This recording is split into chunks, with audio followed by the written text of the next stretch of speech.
SportsBit is powered by BetOnline, driving the opening odds market since 2001. Visit sportsbookreview.com to learn more about BetOnline and its A+ rated platform in the link below.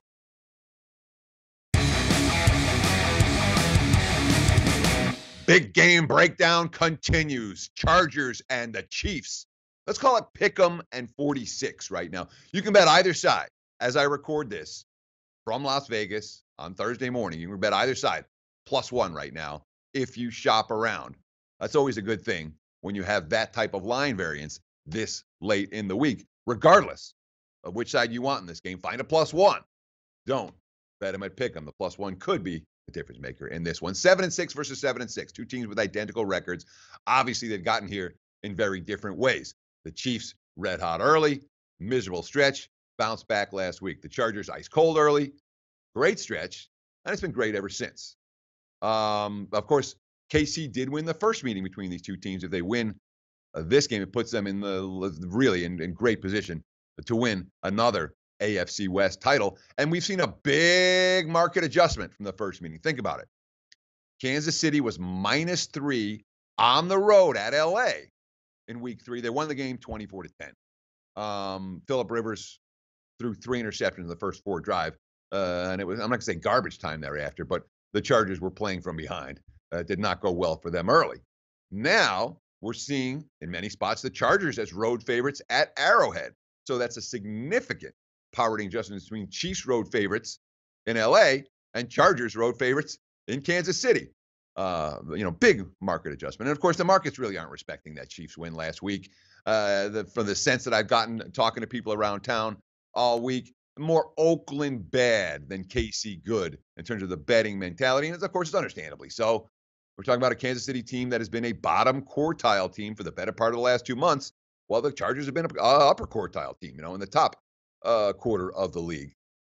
But when we really start to look at this Chargers run, and it's something that I'm going to plead guilty for because I hadn't really looked at it until I started breaking down this game.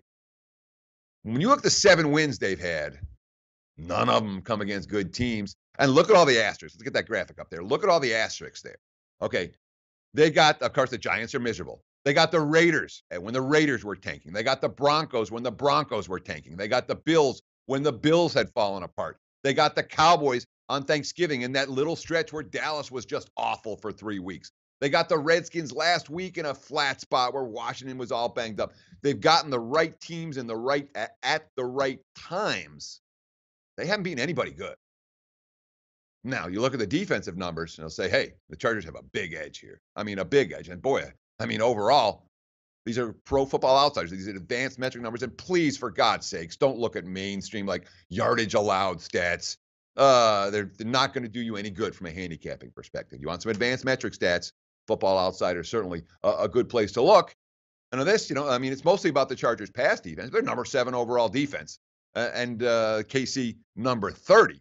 Neither team's been any good against the run this year. And of course, that Chiefs defense, only 2 takeaways over 320 snaps in their last 5 games. Kansas City is just not creating many turnovers.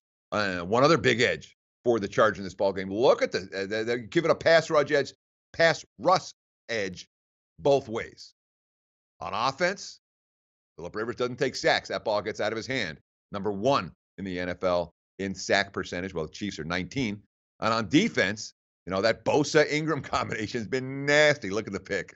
Yeah, they're number 5, sacking opposing QB 7.8% of all dropbacks, while the Chiefs pass rush hasn't been there. They rank number 28 in that category. So stats say LA, but we look at that issue with the Chargers and who they beat, and the answer is nobody. And we look at the issues with the Chargers' run defense and recognize what happened last week. Because the Chiefs have the running game to slow down the pass rush. Chargers D not strong against the run. Kareem Hunt, 25 carries, $116 last week, and a touchdown against Oakland. That came after 7 straight games of less than 90 yards and no touchdowns during any of those games. So Hunt found his stride last week, and Anthony Lynn, Chargers head coach, he knows what's coming. Quote, he's having a really good year for a rookie. I could see them running him more this last quarter of the season, especially in the type of weather that we're going to be in. we're going to definitely have to have hats to the ball to stop him. One other factor worth noting here, Kansas City 14-2 straight up in division over the last 3 years. You look at the 2 losses, one of them was that Raiders game earlier in the season on Thursday Night Football where the refs legitimately gave, here, Oakland, you guys win.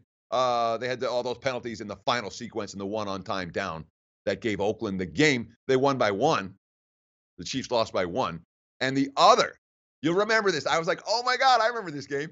Week 2 of 2015, the Broncos and in Kansas City on Monday Night Football. Chiefs dominated the game and then let it get away late, and then a late pick.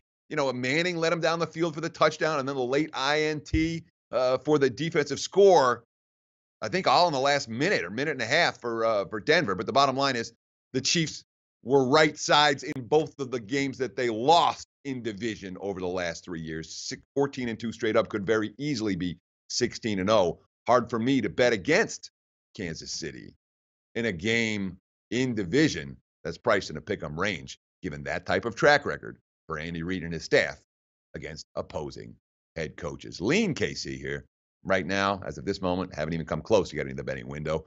Probably a game I will watch and not one that I'll be wagering on prior to kickoff. Hey guys, thanks for tuning in to our channel. Now, we've put a lot of work into producing all these free videos, so please help us out and keep all our content free for you forever by simply liking, sharing, commenting, and subscribing. Now, not to mention, a visit to our industry-leading website will warm the hearts of all our SBR employees, especially myself. Now, the links are over there to the left, so do check those out. Thanks for watching.